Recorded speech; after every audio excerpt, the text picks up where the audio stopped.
Sundays with Jean, a Memoir, by Barbara J. Dickinson, September 2024.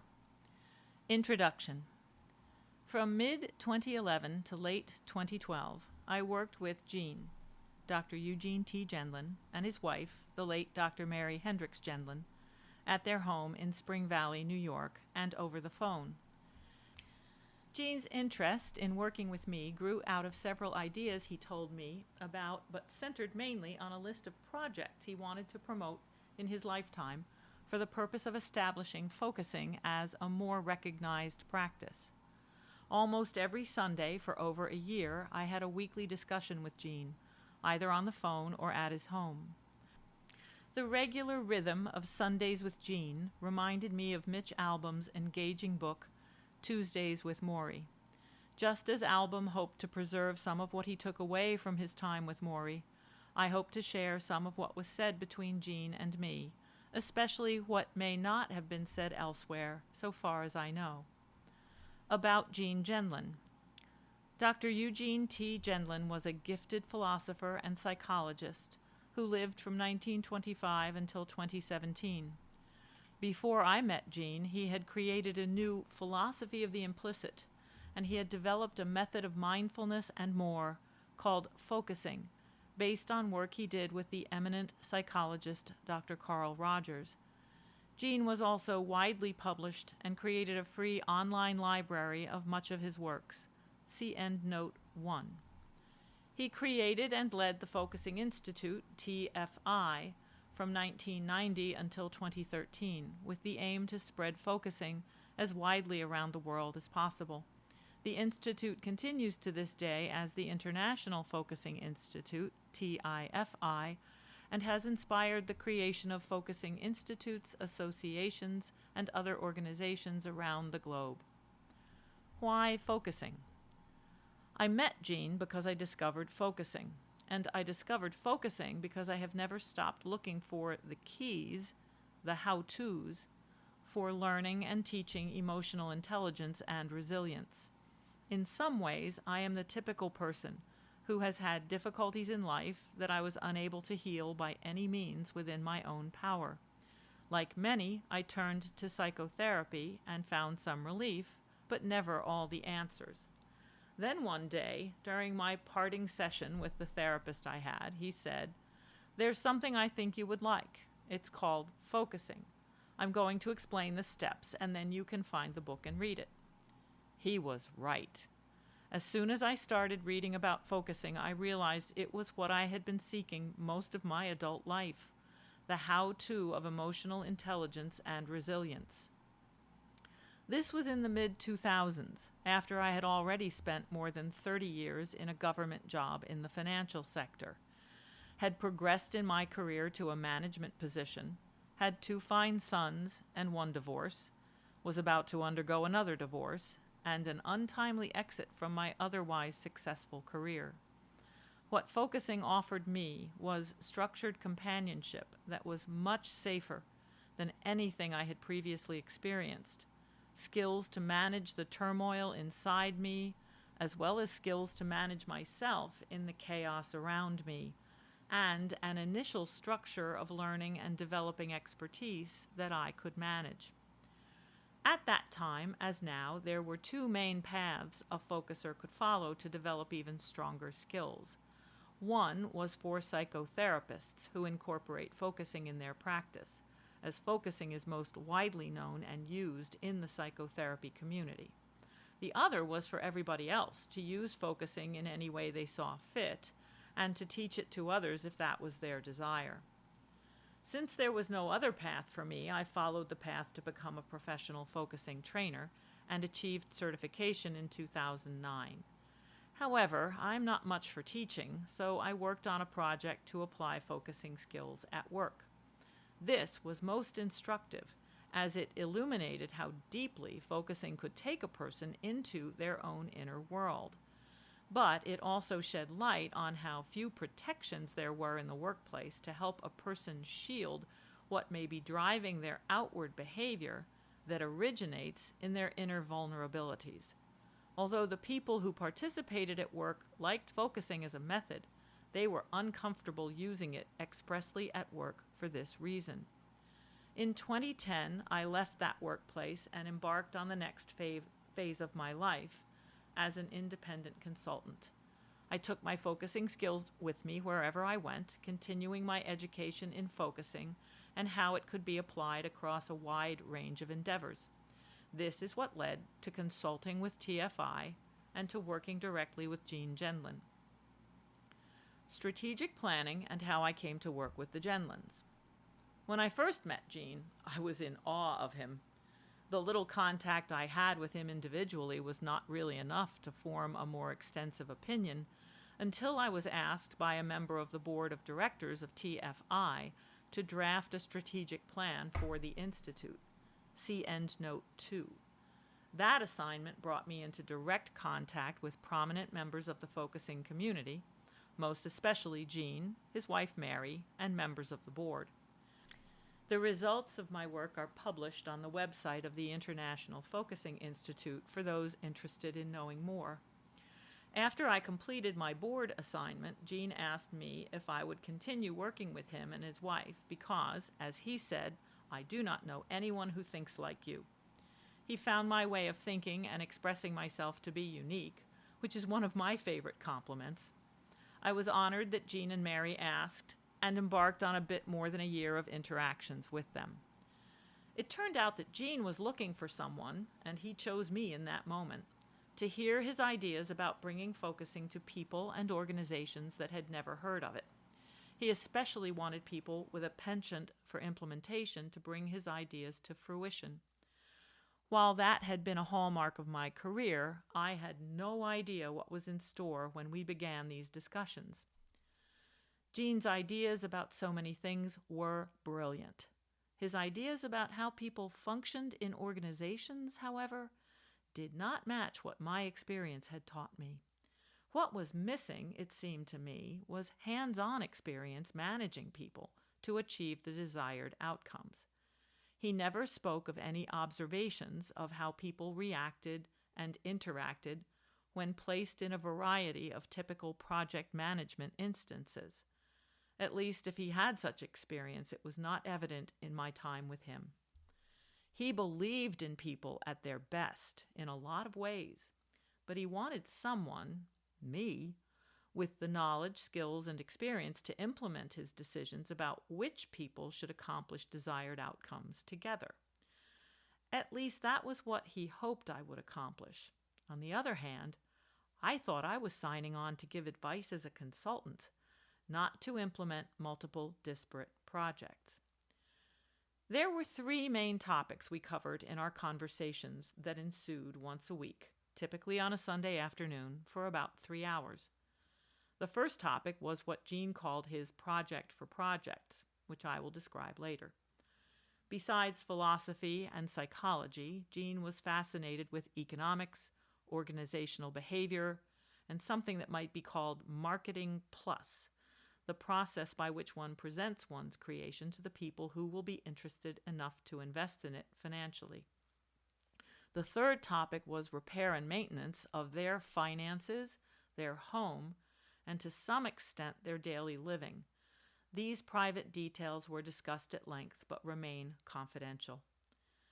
Beyond all that, I became one of Gene's focusing partners. In my experience, he gave himself thoroughly and deeply to his focusing sessions and was the best listener and guide I could imagine. I was a sounding board to him during this time as he tried out ideas he had, some recurring, some new, and asked for different points of view to poke and prod the ideas into something actionable. I was also something like a research partner, searching, documenting, organizing, and presenting answers to questions he posed about anything that was on his mind. Gene knew a great deal about human beings, human psychology, philosophy, creativity, and more, but did not always have the most workable ideas for how to get from where he was to where he wanted to be through the efforts of others. That was apparently what attracted him to my way of thinking. He saw someone who had both a philosophical side and a practical side. He believed that we could do great things together. The reality was more like we could talk a great game together. That is why I decided to write this memoir, because he had so many ideas for how to proceed to his vision, but we could never spend enough time on any one of his projects to bring it to fruition before something else got in the way. It often seemed that Gene imagined an army of people standing right behind me, just out of sight, who were going to implement all of his ideas. Although that did not happen as he imagined it might, I have come to believe that his ideas are important to share so that others can follow through where he could not. I will lay out Gene's various project ideas in a way that I hope will inspire anyone who wants to pick them up and carry them forward. Gene, I believe, would have liked that. Why did it interest me to work with Gene? In the first instance, it was celebrity awe, being close to greatness. He was the developer of focusing, the star of the show at the Focusing Institute summer schools I attended, and the force that energized TFI. Once I had more and longer conversations with him, it was a fascination with the way he thought, and the fact that he expressed a similar fascination with the different way in which I think. Finally, it was our collaboration on TFI issues, projects he hoped to launch and accomplish, and his personal conundrums that kept us talking, writing, and planning for months. He believed, and I believed, that I could help him in these areas, and we worked together until I had to stop. For me, to have spent this time changed me forever. The philosophical side of me blossomed, especially in my real-time application of Gene's thinking at the edge methodology.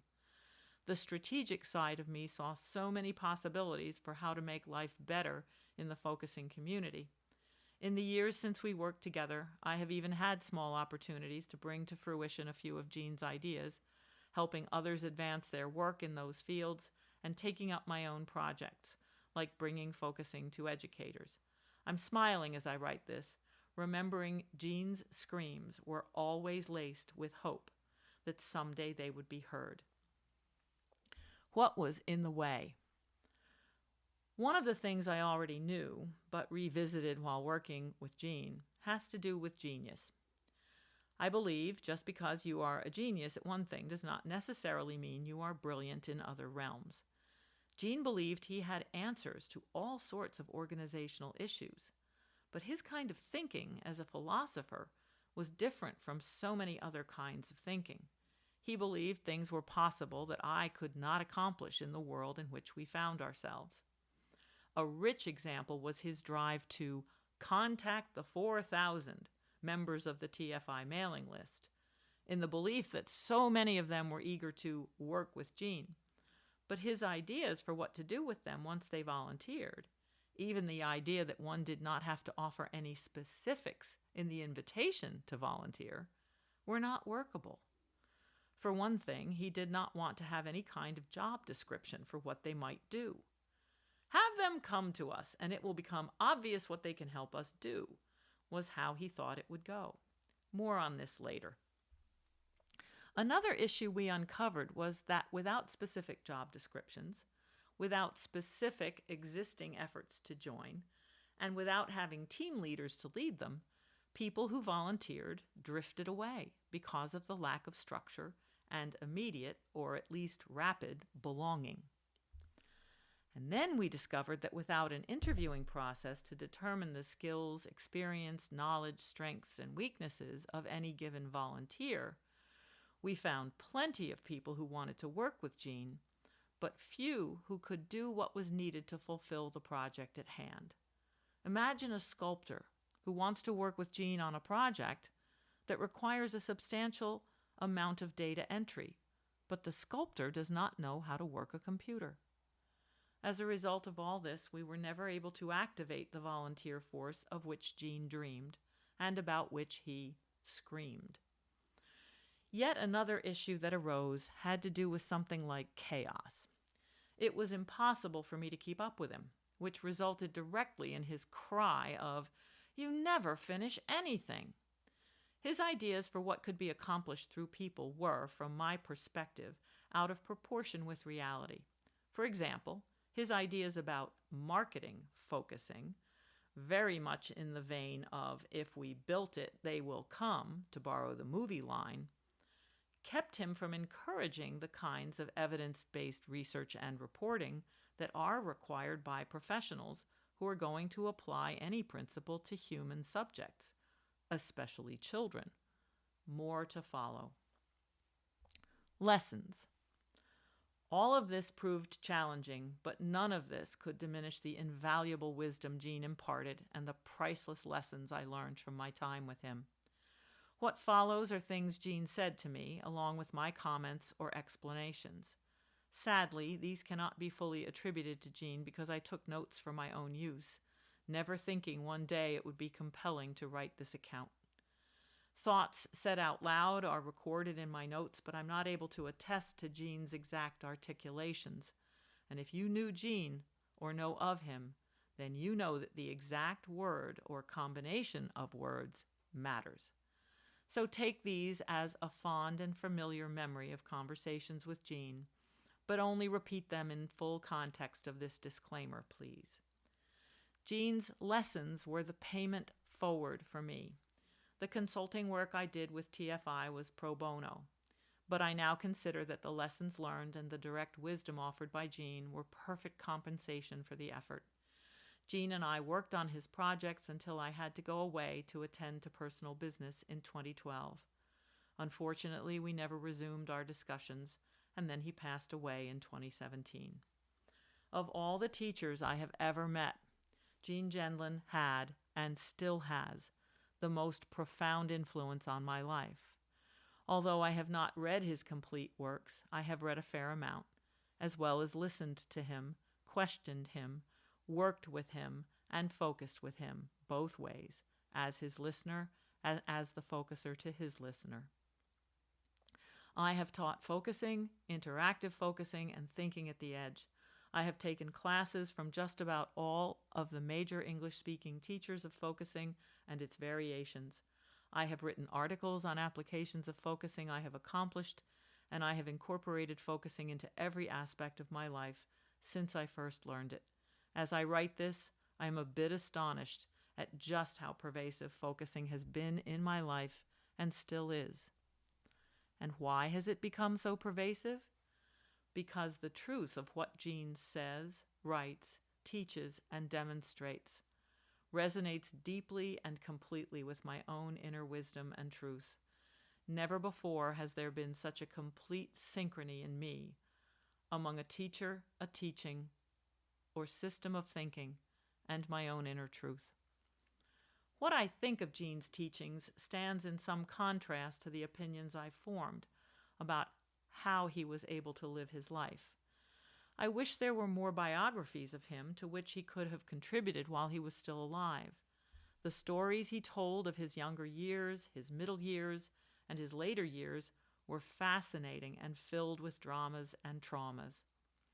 Knowing how he developed his methods, his philosophy, his wisdom, and his living during all that is something I will remain curious about for the rest of my life.